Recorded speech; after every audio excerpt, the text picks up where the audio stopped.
And welcome back to Rooted in the Seasons, where we explore how ancient wisdom meets modern life with a strong cup of tea and a dose of practical tools for real busy women. I'm Katja Patel, Ayurvedic diet and lifestyle consultant, yoga teacher mentor, and someone who helps you find calm and clarity through small daily rituals, seasonal rhythms, and timeless wisdom. A couple of episodes back, we talked about why autumn feels often overwhelming and the signs your body might be giving you that it's time for a reset. Today, I want to take you one step further. Instead of just the why, we are going to get really practical. How does an Ayurvedic autumn cleanse actually look like? How do you make it work in real life when you're busy, maybe a little tired, and not looking for anything complicated? Now, before I walk you through the day, let's talk about how long. Even 3 days of cleansing make a difference. Digestion resets, the mind steadies, and you feel lighter. But 7 days is where the real shift happens. That's when deeper issues like dry skin, restless sleep, bloating, or fatigue start to ease, because your body has enough time to reset and nourish. So if 3 days is all you can do, that's still wonderful and better than nothing. But if you can set aside a full week, you'll notice much deeper sense of calm, of clarity, and strength heading into the winter.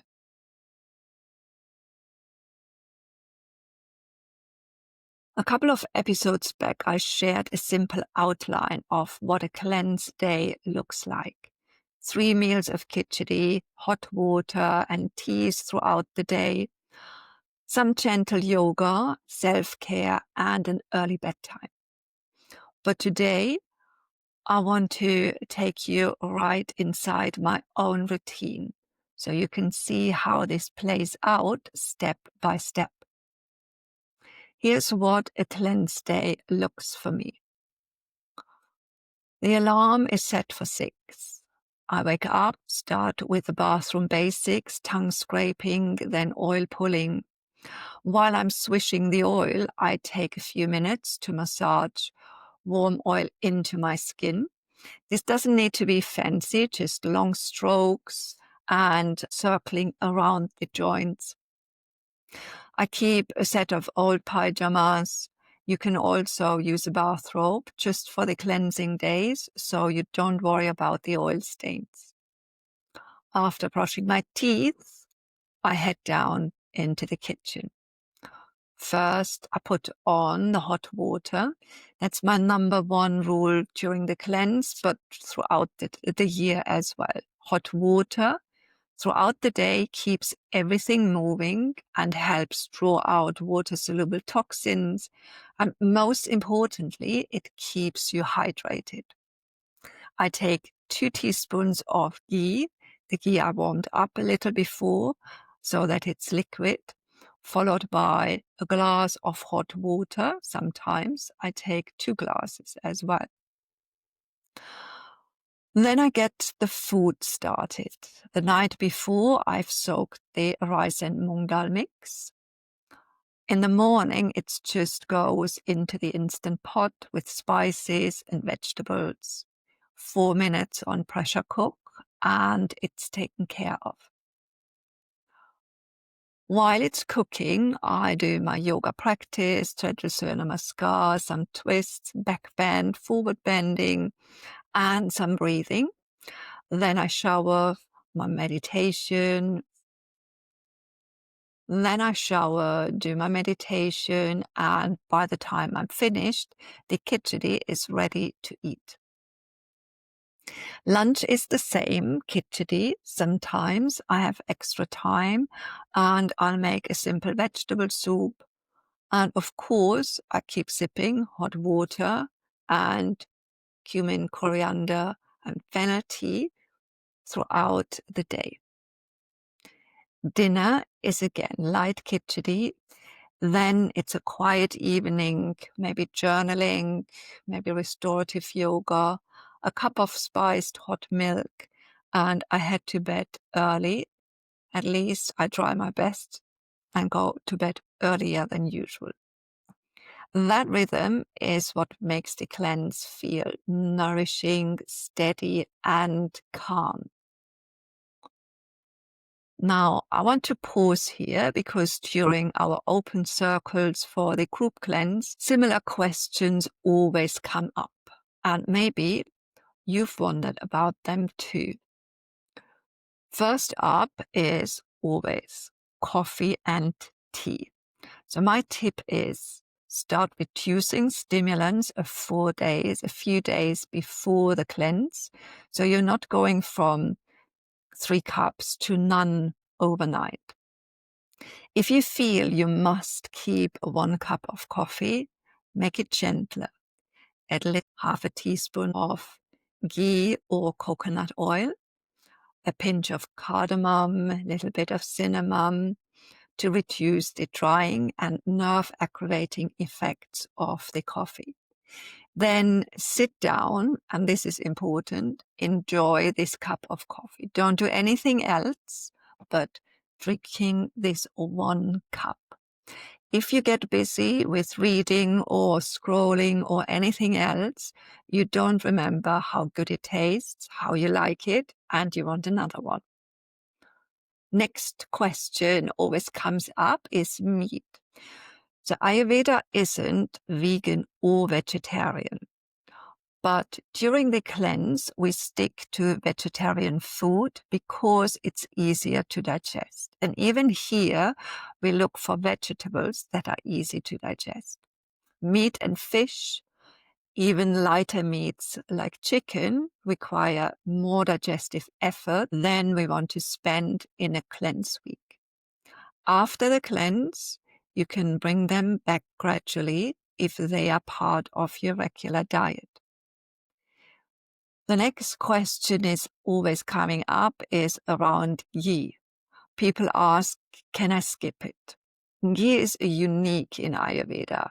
It nourishes tissues, calms Vata, lubricates from the inside, and even draws out the fat-soluble toxins. You have hot water for the water-soluble and the ghee for the fat-soluble. If you're vegan, you can use coconut or olive oil instead. They're nourishing too, but they don't have the same qualities that ghee has.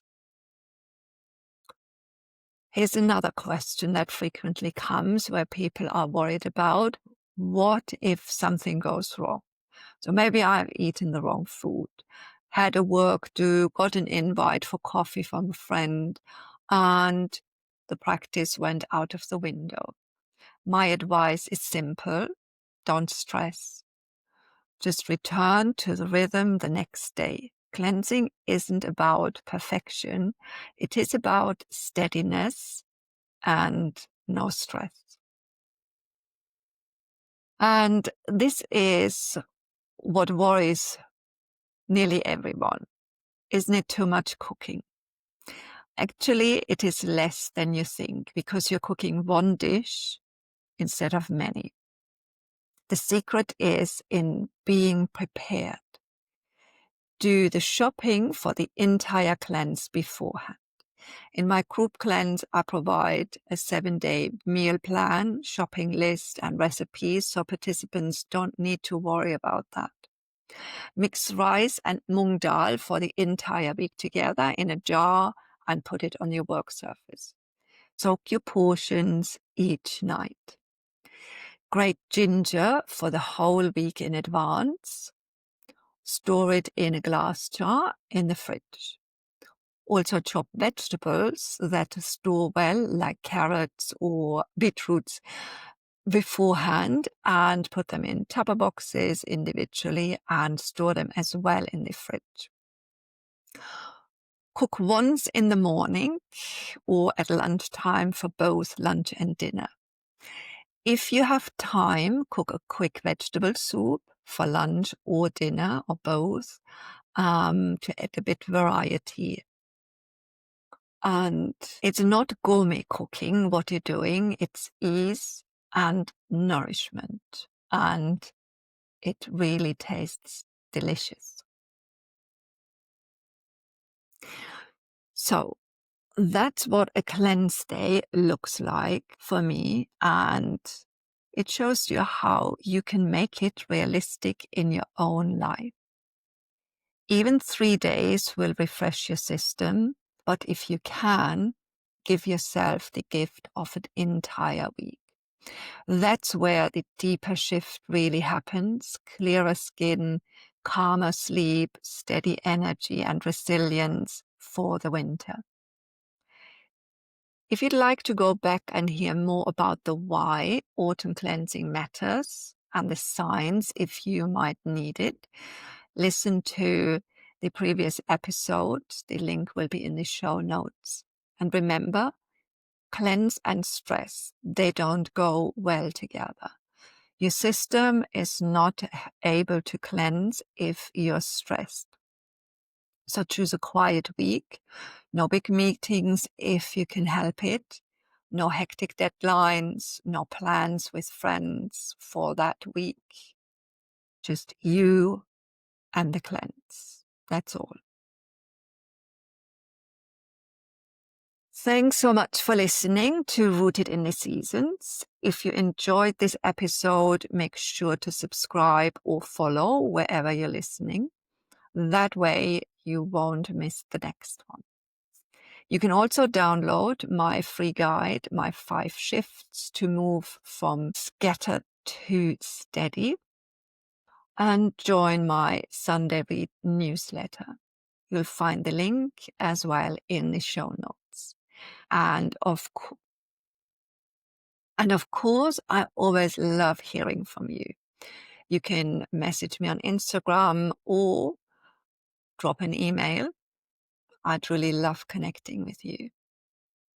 Until next time, stay rooted in the season.